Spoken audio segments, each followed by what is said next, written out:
Okay, how would I say this? So yesterday I found this hole. I was very curious. I looked through it and I fell right through it.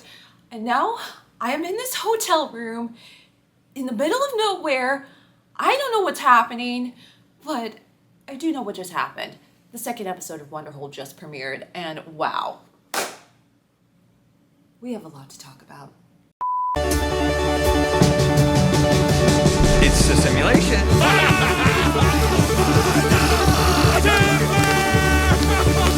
Can you believe it, man?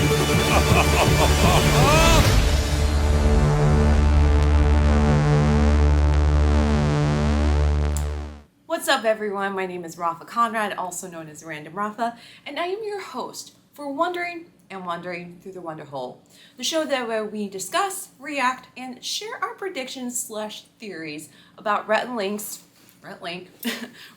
newest show, Wonderhole. Yes, I'm in a hotel room, but I lied about this whole thing, but whole as in H-O-W, not H-O-W, what do we say? H-O-L-E. I am actually here in Atlanta for Dragon Con. Two things. First of all, I just performed in the parade, so much fun. And now I am going to the convention a little bit later by the time I'm filming this to film for a special documentary that yours is producing and co-directing called For the Community, which is, long story short, the documentary film about the fans of Good Mythical Morning / Rhett and Link, aka the Mythical Beast. If you want to find out more about it and how you can support, visit projectmythicalbeastfilm.com or click in the link in the description of this video.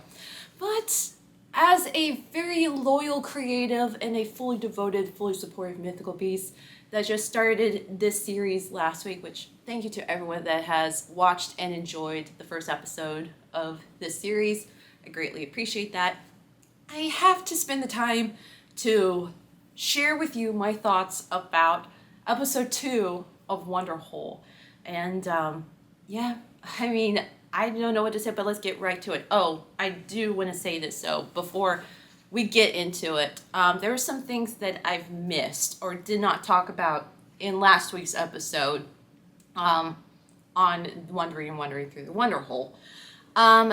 I did not go into full detail about the pilot who was on the pilot for the flight. I didn't mention about what type of content he does. Yes, he's a pilot, but he's also, if you're familiar with gaming content where they'll see a gamer's reaction and the game that they're playing, his content is more of a flight simulator content. So think of gaming, but it's him doing flight simulations. And I forgot what his name is. Oh my gosh, I forgot who it is. Air Force Proud 95. So shout out to Air Force Proud 95. I also subscribed to his channel last week, you know, creators supporting creators. Just want to clear that up. Also, second, I did not mention about the reason why there are no knives or forks, only spoons for their flight.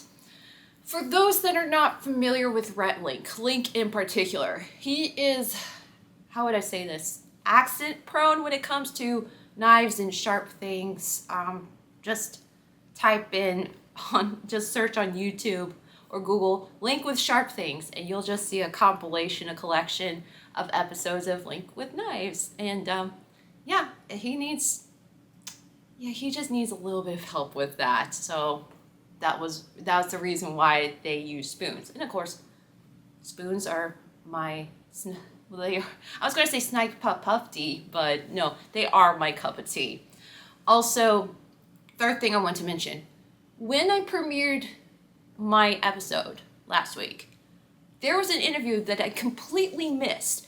Now, recap what I said in last week's episode when I thought that the synopsis, the story was going to be a journey, which is they go through a hole and they go to like a different place, a different location, different time, or just like this, one of those travel through stories, but it did not show that.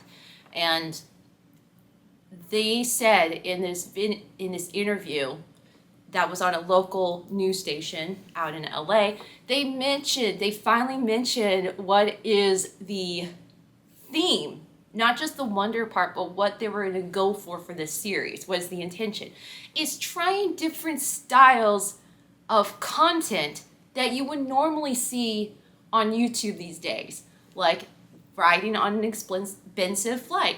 And I'm not going to spoil it, but they gave a little bit of a hint on the third episode, which will premiere next week, about what it was going to be like for that one. And then it just made total sense of why they wanted to try as YouTubers themselves.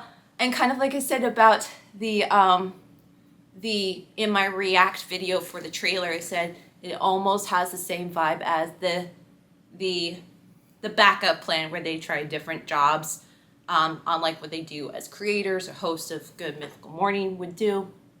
And it's them trying that same thing, but to see what other genres of YouTube videos they would do, like The Expensive Flight, and this one in particular. I thought it was going to be more of referring to an episode they did on the Mythical show, which premiered in 2013, the first episode. They had this time capsule that they went through, and it was a short bit. They went through great lengths into hiding the time capsule, and it had a little bit of appearance with Julian Smith. And they also did similar, well, almost like a tribute to their early filming days of Good Mythical Morning, but it was exclusive for the Mythical Society, where they filmed classic GMM, and they had a time capsule, which for anyone that was watching, they can select their bid into winning this. I think it was winning the capsule. I don't know what it is, but they were just putting together a capsule in that. So I thought it was going to be more of this adventure thing, or great finds, finding treasures, but that was not it, especially when they teased a little bit in last week's episode what episode 2 was going to be like. There was going to be this futuristic vibe where, you'll see a journey for Rhett and Link, putting the clues, hiding the clues, and putting this time capsule in this location. Then you fast forward to that. I thought of that. No. They went to this style, which I don't know what it is, but it's a parallel timeline where you have one of it kind of like, I'm going to throw you some examples, but the Notebook, you're still hearing a story, you're flashbacking through that. This is more of different timelines, but happening at the same time, parallel with each other. I think the great example, if you are familiar with the director Darren Afronsky, who directed Black Swan, Requiem, he did this film called The Fountain.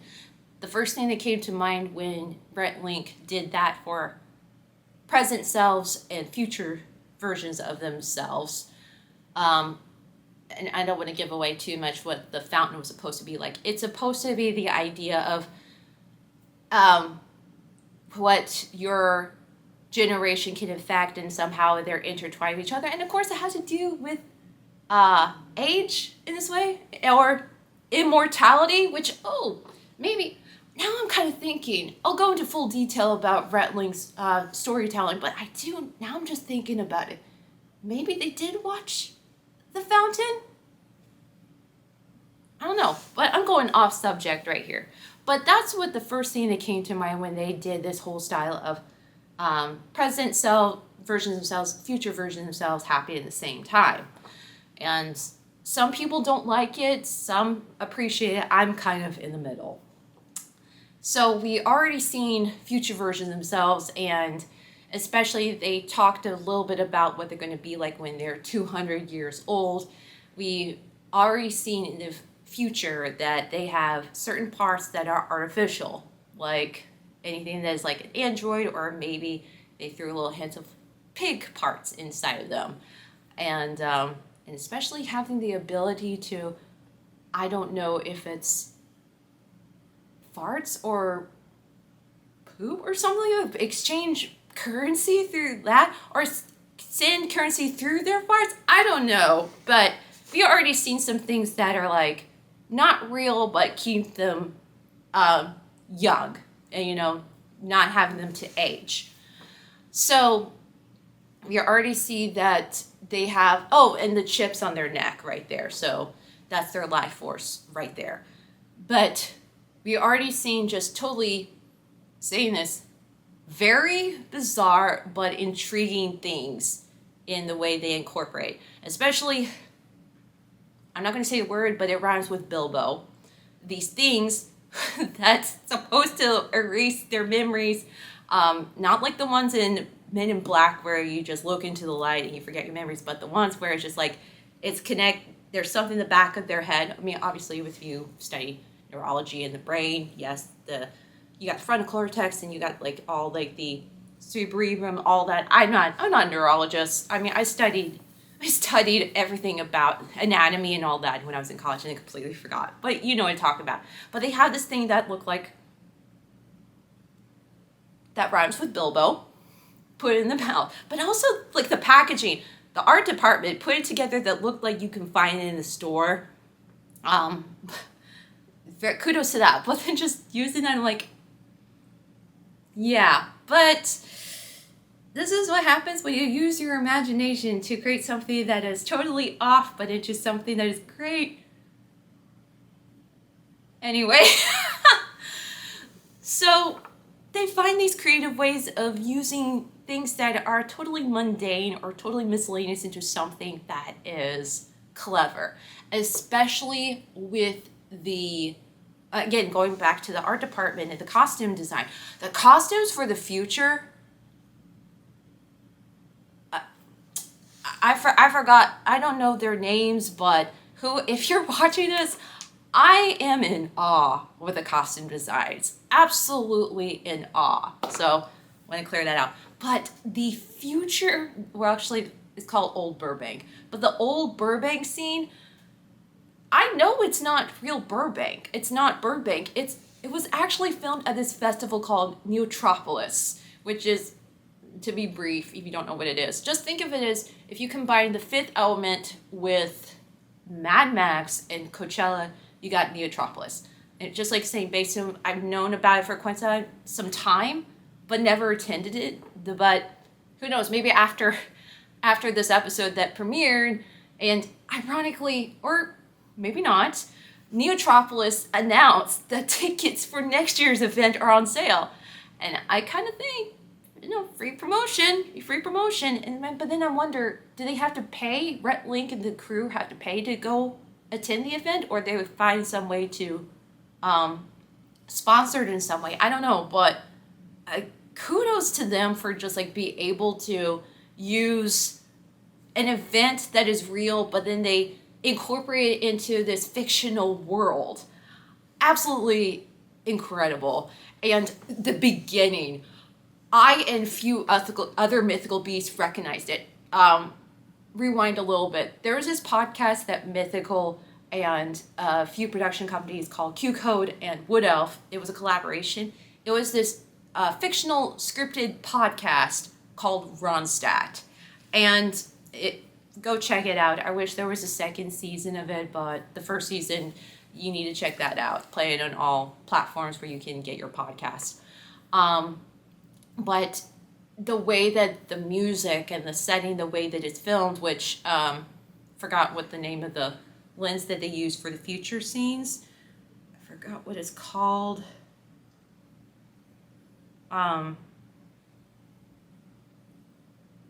The lens that they used for the future scene were by a company called Atlas, I think. The way that they're able to use it. I mean, you'll do your research about like what Atlas company is like. They used for ways to give that cinematic approach, especially with the future scenes.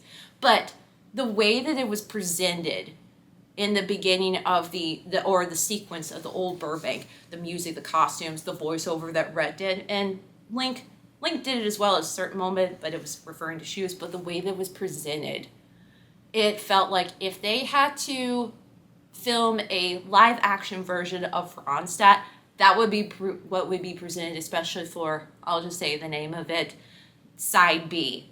And wow, I mean, like, if I have moments where I can't even formulate words because I'll say it a little bit later, this episode really have mixed emotions, and I'm trying to hold myself together talking, because this is, even though I'm sounding excited, but there's some parts there I'll be like, ugh, breaks my heart. Okay, I'm getting ahead of myself. So we see the future scene, and we see one of the characters that I knew right away. It was Jenna, who is Rhett and Link's assistant, and she also is an actress, and she also did the voiceover for the sequel to Independence Day. But the voice of the character, the one that was in the cloak and was just finding all the artifacts and then like the ancient findings, it wasn't Jenna's voice. But then it clicked for some reason. 5 years ago, Felicia Day, if you don't know who Felicia Day is, she's starred in a lot of TV shows, and especially I remember seeing her in the Agents of S.H.I.E.L.D. series, and she also is a sci-fi nerd. And she's also from my home state, Alabama. She was on an episode of Good Mythical Morning where they tried real-life versions of food from popular sci-fi cartoon shows.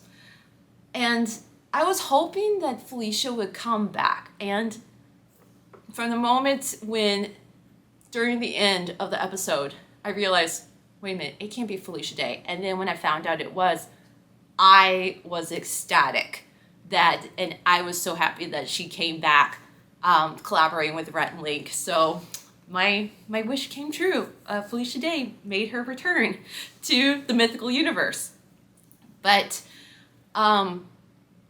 it's just really cool to see the present version where you see the process of putting it all together and for them finding it. And that was like really exciting. And the shoe shop. Okay, I used to live in the NoHo Arts District, near Lancashire and Victory. And I remember driving through Burbank, and I remember seeing the shoe shop. And when they showed the scene of the shoe shop, I lost it. I'm like, I pass by there a lot. I have walked by there, never stepped inside until they showed what the inside of the shop looked like. And again, going back into incorporating things that are happening, this whole docu-style, but then they use it in a fictional story, genius. But for this one in particular, you know it's a story, but then you know it feels like you're watching a vlog or a documentary about this small business. And the owner, so sweet. And the talent, the natural talent to be so funny, I mean, he gets an Oscar or an Emmy for that. But you understand the history about the shoe shop that's been around for years and the generations passed down to keep the business going. And I probably believe, like, the same thing with the Neotropolis, like promoting or giving back to a company or an event or a small business. That's just a very sweet way to present, to show some support, even while you're creating a scripted story. And him trying to play himself, the owner of the shoe shop, I forgot his name at the moment, but him being himself, but future, especially where he says, "What's a burger?" I'm like, oh, but he was sweet, such a natural talent. And you feel like you're on just like the ultimate high of like, this is great, this is exciting. We're seeing the process of present Rhett and Link putting in all the clues together, and you're seeing the future themselves finally get it. It's so great. But, and speaking about realism, I mean, so the ghost pepper is very well known, especially in the mythical community, and of course the Scoville, for the ghost pepper. I mean, I would not dare eat it for the life of me. But I'm just going to say this. I think it's been around for a long time, but I think it became very popular when Rhett and Link took a bite of it, and you see the suffering that they had to endure. I think it was season 5 or 6. Season 4 or 5. One of those seasons. But you have to see them endure the pain, and of course, seeing them bring the ghost pepper back, which they have said they refuse to eat anything spicy, unless if it's on like a certain dish. But eating the pepper, period. I mean, they refused that, but they did for this, and I thought it was a fake one. No, if you want to be a really good actor, you have to do the real thing. You have to go in full out. Be real about it. You don't think, you just be. If you want to suffer a ghost pepper, you have to eat a ghost pepper, and they did that. And I can confirm on the Mythical Society, I'm just going to say this, I think I've said it earlier, but I'll say it again. If you are a huge fan of Good Mythical Morning, Rhett and Link, and you want more content, please sign up for the Mythical Society. But they did confirm in the behind the scenes of this episode, yes, they did eat a ghost pepper. And you have to watch them endure the suffering of eating that. I mean, there's just, there's a science about where we see someone in pain, we feel sorry, but at the same time, it just brings a little bit of comedy, a little bit of humor at the same time. But, I have to applaud Rhett and Link for, doing it for content, doing it for the show to eat the ghost pepper again. So the Pepper Boys are back. Well, we had Peanut Butter Boys, and now we're the Ghost Pepper Boys. I don't think they'll consider that anyway.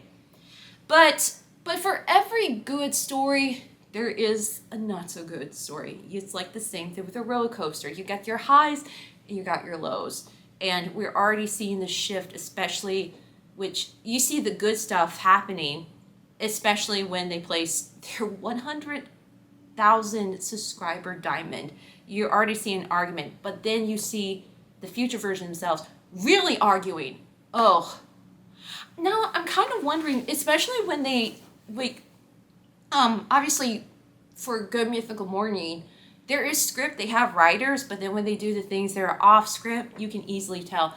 But I'm kind of wondering for this series and their videos that they did in 2023 and in their past videos, like their sketches, I kind of wonder if they did do a script or they do this, which I usually do this too whenever I'm writing, whether for my YouTube channel or for any of projects, or even when I'm writing a script. Sometimes I don't even write a script. I sometimes say it and I just write it down and I just practice over and over again.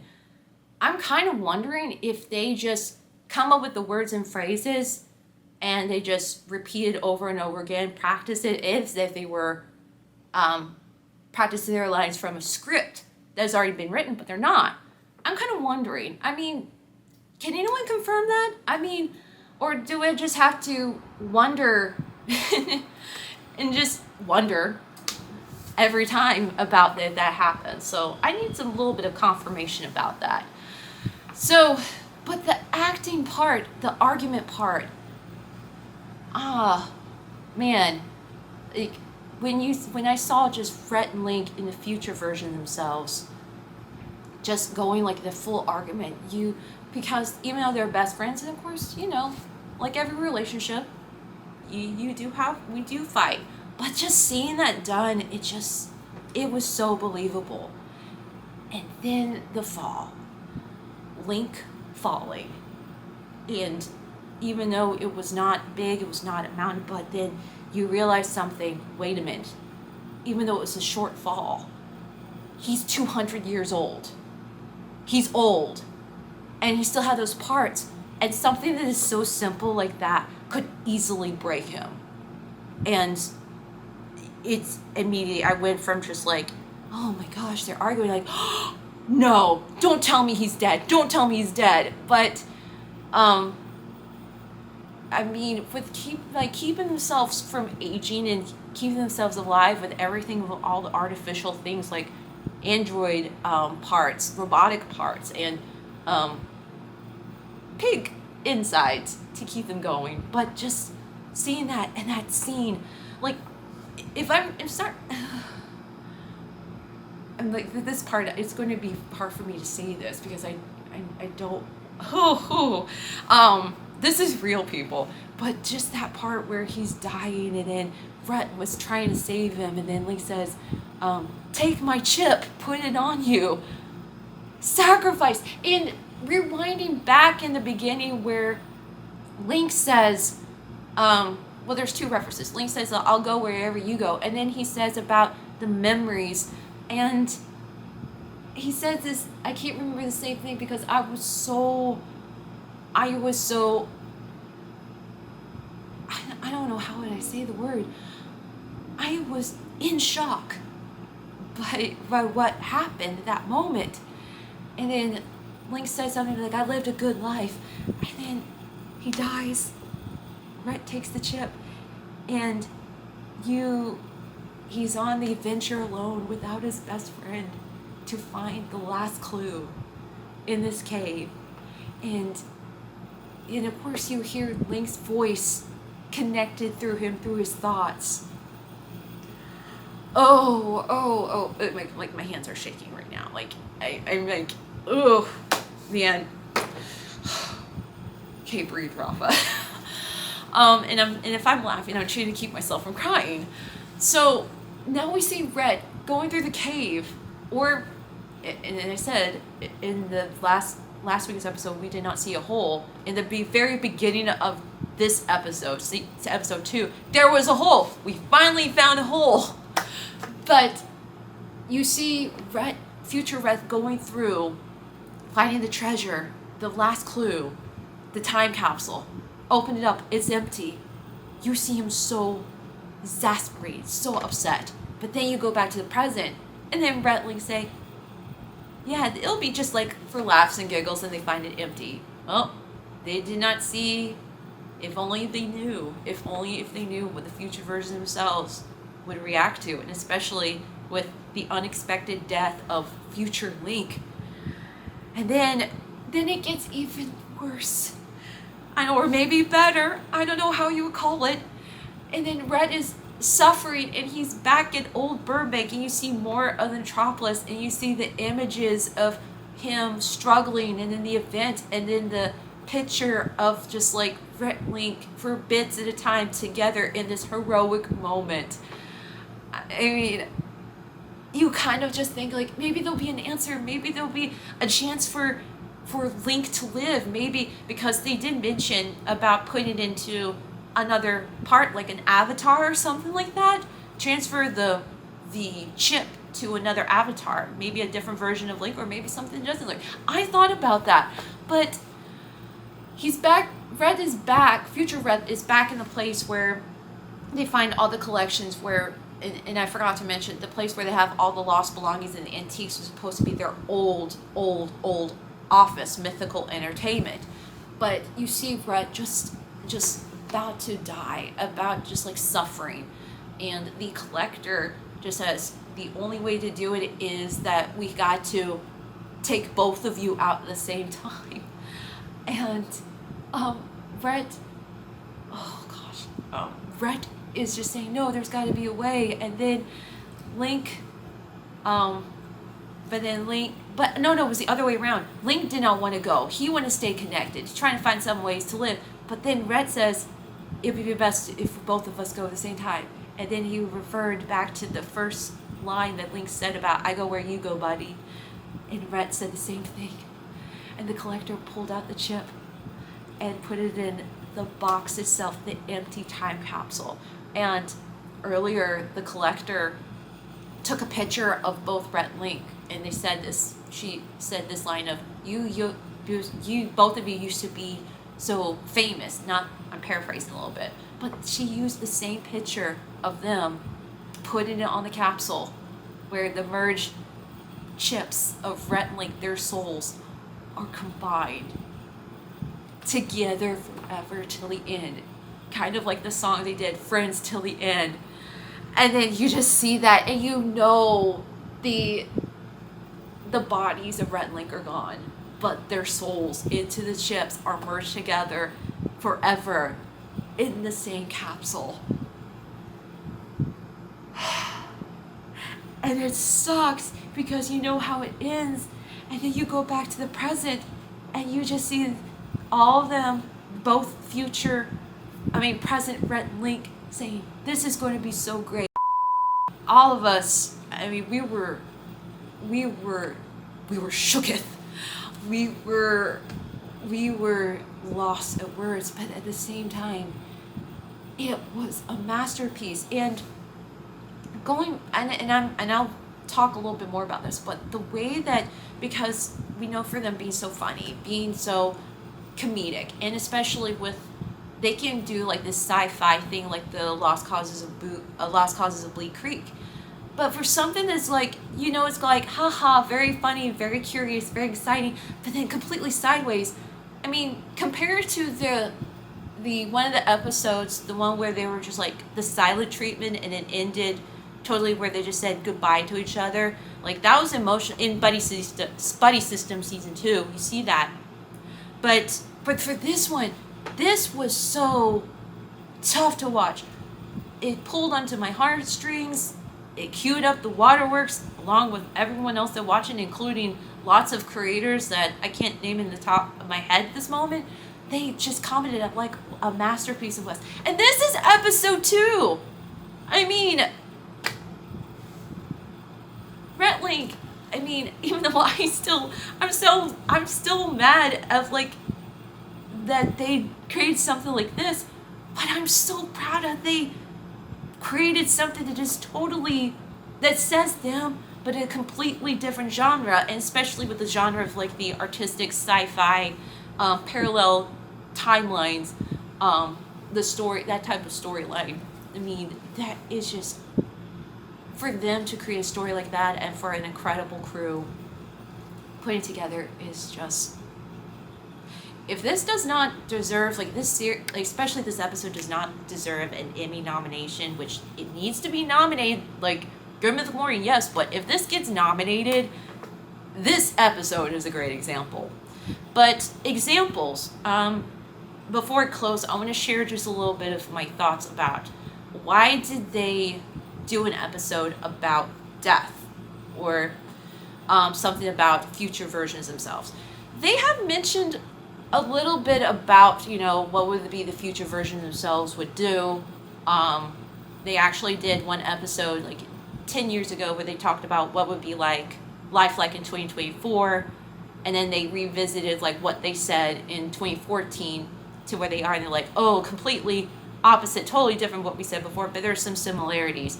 But they have talked about what would happen if they died, especially the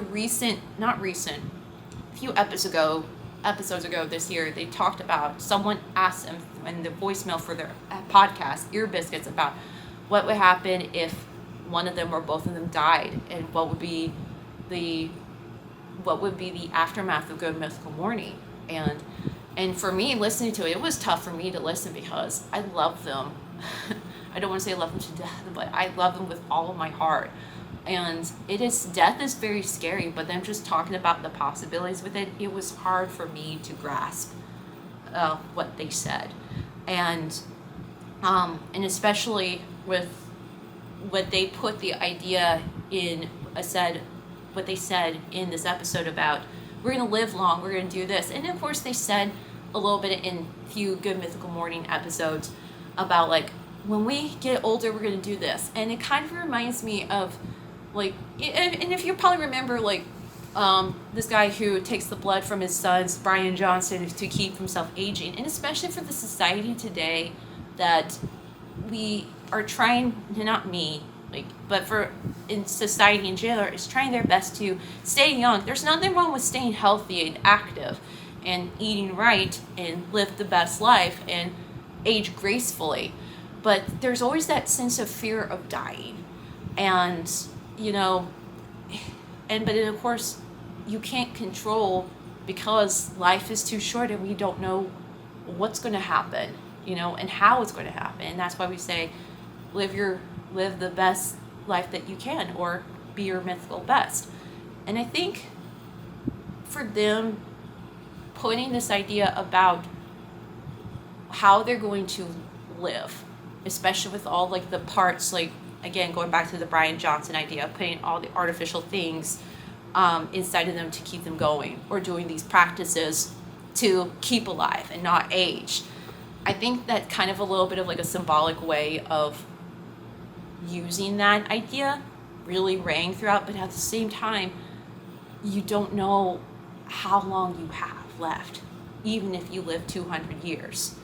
And of course, they've always said that for them being best friends, which I can't believe they're going to celebrate their 40th anniversary, or maybe they already have celebrated it, but they are true best friends. And it's also, you know, you see that message throughout that they're best friends until the end. And then of course the sad but genius, brilliant way of literally using that phrase "friends till the end." That scene where they were just both merged together, the chips, their lives inside the chips merged together in the box. I mean, that's just very symbolic. And well, I mean, this episode just went to a whole level, and it really got me thinking about few things, like especially with death and how you live the best life. I never thought an episode could like get me all twisted into emotionally and all sorts. It got me thinking about life in general. It made me sad. It made me happy. But then it made me inspired to create content like this, especially this after show series or this documentary, or even my content, or even things that are unrelated to the internet. I mean, and I said it last week, I am so proud of Rhett and Link and everyone at Mythical for not just entertaining us, but also inspiring us, and also just share what makes them them in unique ways of storytelling. With, you know, and I said a little bit, you know, Hollywood isn't everything, but to have the right team, the creativity, even though you may be limited some things, but you know, the possibility are endless if you just keep on going and keep on creating, because you may never know who you're going to inspire, entertain, and even share this message. And you know, sometimes the numbers don't matter, you know, but it depends on the heart that you share while creating and through the art that's presented. Wow, it really got deep there. But that concludes episode 2 of this, and I cannot wait for next week's episode, and I can't wait to do this all again next week. If you enjoyed this video, click that like button. It really does wonders. Also, if you want to be on the lookout for the next episode and more of the series when it premieres, and more of my content, make sure you subscribe and click on that bell. And if you want even more content created by yours truly, plus some updates here and there, make sure you follow me on Instagram at Rapha Conrad, and on Twitter, or X, whatever you call it, at Rapha Conrad. And also, if you have any thoughts or predictions about this episode or any of the series in particular, please comment down below as well. And man, I probably need to take a nap, but I gotta get out. I gotta get back out there. I gotta do some work. I gotta edit this video right now. But again, thank you so much for watching, and until next time. Well, actually, I'm going off subject. See, I'm messed up. I'm messed up emotionally. I'm going off schedule right here, or off script, whatever it's called. Anyway, my name is Rapha Conrad, also known as Random Rapha, and thank you for watching this week's episode of Wondering and Wandering Through the Wonderhole. I'll see you next week, but in the meantime, keep on wondering and wondering. Bye. Oh yes, and when in doubt, just